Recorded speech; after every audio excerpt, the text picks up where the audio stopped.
want to give a shout out to Beyond Fruits and Vegetables. I want to give a shout out to nuts, to seeds, to beans, to intact whole grains, to fish and seafood, to yogurt, to hard cheeses. There's a lot of healthy foods. And so all for fruits and vegetables, but there's a lot of other foods that we really need to get in our food supply. So our anchor, our closer, the man you've been waiting for, we're really pleased to have, with his busy schedule, the director of NIH, Dr.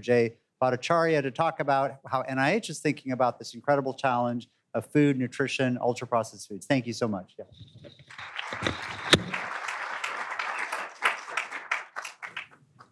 Morning, everyone. Good morning, everyone. It's great to be here, and it's great to be here as the director of the NIH, because research is a fundamental contributor. Although, as you've heard, policy and so much else is also important. But research is a fundamental contributor to better decision making about food, not just at the policy level, but at the individual level, at the patient level, for everyone. And the NIH has played and will continue to play an outsized role. And under my leadership, we're going to play a larger role than we have played in the past. I want to thank the Food of Medicine Institute at Tufts and the Food Tank for convening this critical conversation. I'm honored to be with you to address this absolutely vital aspect of our country's health, in particular ultra-processed foods and the impact on American health. Poor nutrition is not a side issue. As you've heard today, the reason for the MAHA movement, the reason why it has resonated with tens of millions of Americans is because we as a country are chronically ill. And one of the major drivers of it is the food that we eat. We have diet-related chronic diseases like obesity, cardiovascular disease, hypertension, diabetes, stroke. All of these are the leading cause of disability and death for Americans. In the last, it's a decade and a half, since 2010, the US has experienced a flatlining of life expectancy. No change in life expectancy from 2010 to 2019, collapsed during the pandemic. And just past year, we're finally back to where we were in 2010. This is an absolute crisis that needs political, scientific, medical, and public attention. It's a call to action that I've been a researcher who studied obesity or who studied food supply, food use for all my entire career. And I have to be honest with you, it's been a very frustrating time because you do a research project and no one pays attention to it. I'm sure you've seen this, Dari. In the past year, Governor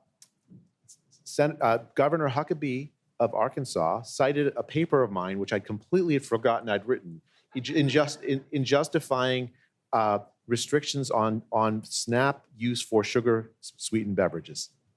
Because sugar-sweetened beverages contribute to the diabetes problem for children.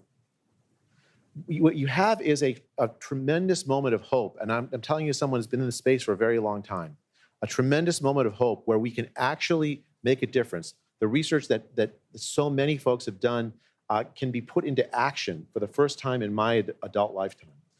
And I'm tremendously,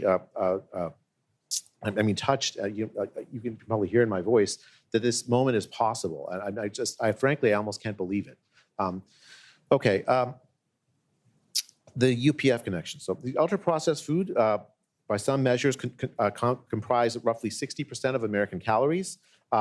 Understanding the role in the epidemic is essential to developing effective interventions. And that's why research matters.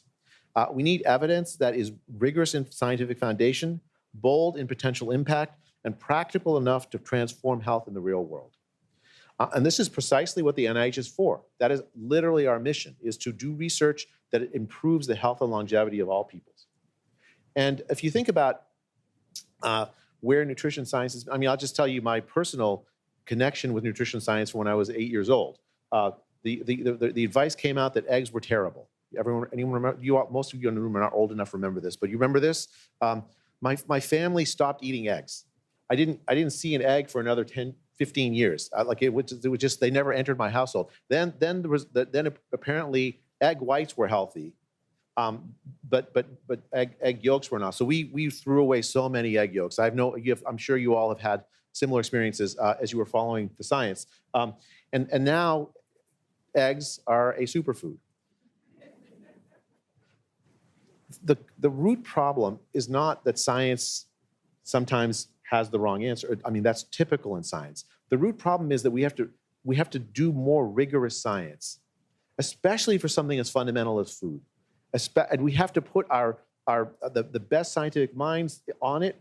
We have to put the resources of this great country on it, and we have to make sure that the science that is done is rigorous, reproducible, not biased in any way by financial incentives, but just give honest answers so that policymakers can make good decisions and families can make good decisions about what they eat. So that's exactly what we're about. Another critical piece of this puzzle, and Kyle Diamantis mentioned this, is the NIH-FDA Nutrition Regulatory Science Program. It's an absolutely unprecedented collaboration between the NIH and the FDA, where the research that the NIH does will be put into direct regulatory action by the FDA. The initiative will strengthen the scientific foundation that informs policy and regulation of food and nutrition, and it represents a critical new tool for addressing questions that are central for the ultra-processed food debate. Which food components and additives should be prioritized for health impact studies? We've already heard a lot about red dye number 3, but if you look at almost any ingredient list that you find, there are all these things that I went to medical school, I can't pronounce them, and yet we eat them.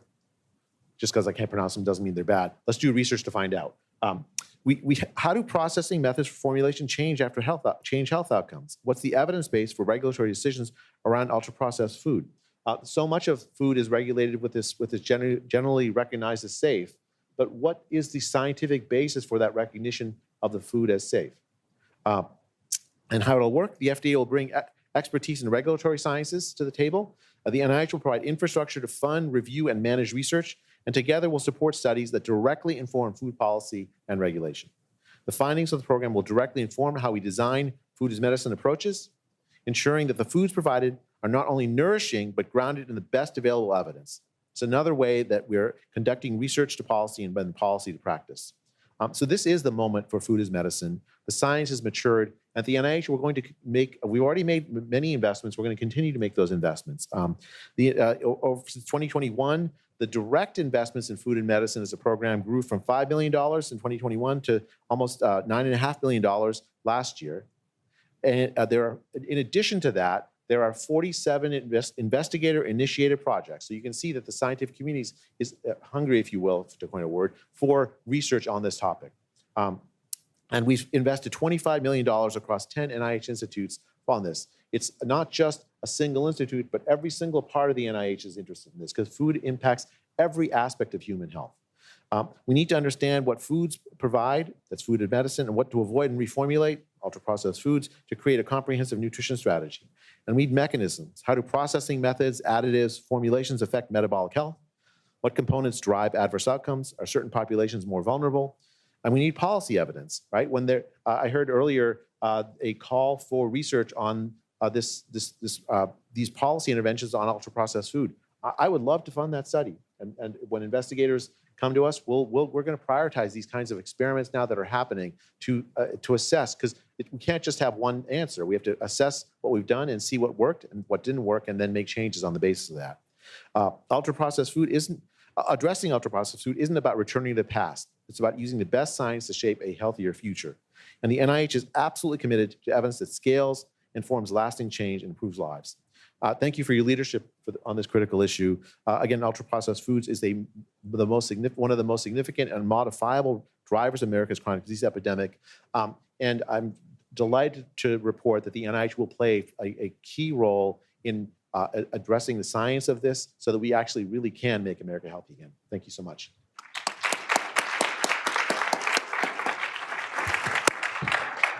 So if you have a couple minutes, we can ask a couple questions. Please have a seat. Join me.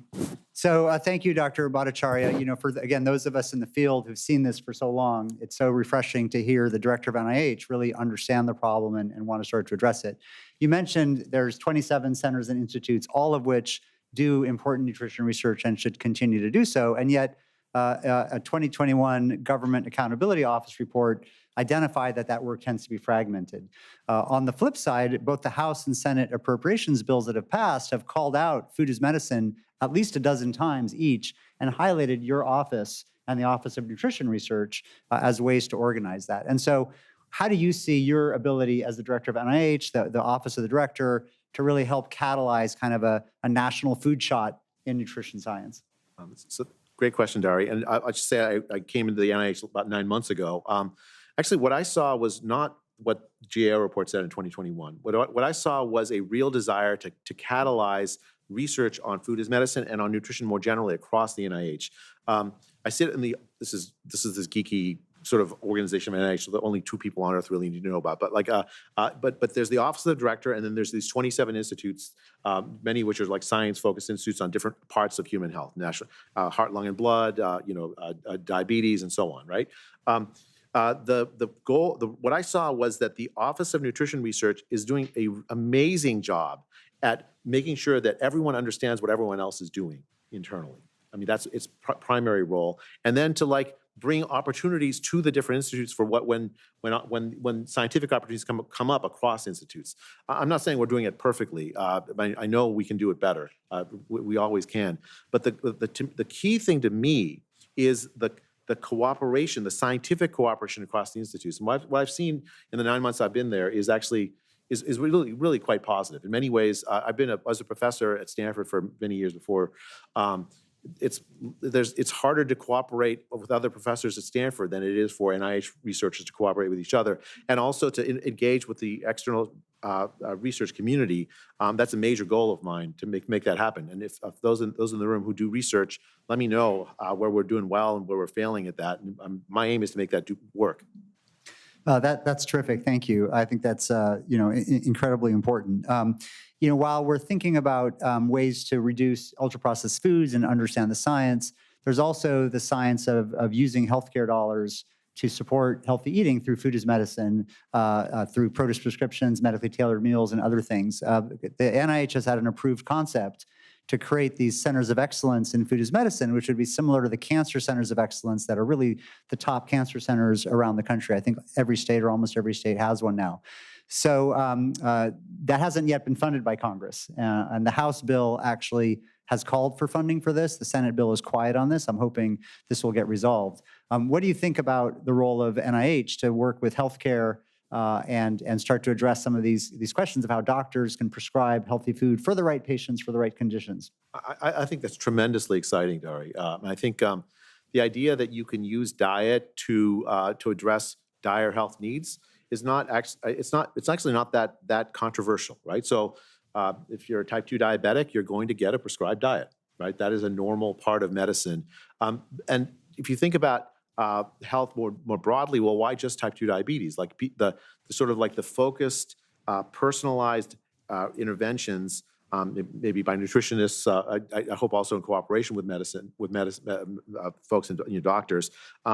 That I think is a tremendously promising approach to advancing health. But it needs science. It needs a lot of science to get this right. Yeah, as you said, Dari, there was a concept that was approved by our Council of Councils for exactly this kind of program, to develop the science of food as medicine. That was in 2023. We're still waiting for Congress to support it. But I think I'm not supposed to encourage lobbying, but I do very much think that this is a promising scientific area that will have the capacity and the promise to advance human health. I can't tell you, you said you were a little choked up emotionally, thinking about this. To have a director of NIH come and speak at a session on ultra-processed foods, talk about his prioritization of health, nutrition, food as medicine, to announce the need for regulatory grade science that Commissioner Rob Califf announced at he said, former FDA commissioner, we need regulatory grade nutrition science, to talk about all these issues and to be pushing them forward. We're really grateful for your leadership. Thank you so much. Yeah. Thank you so much, Dari.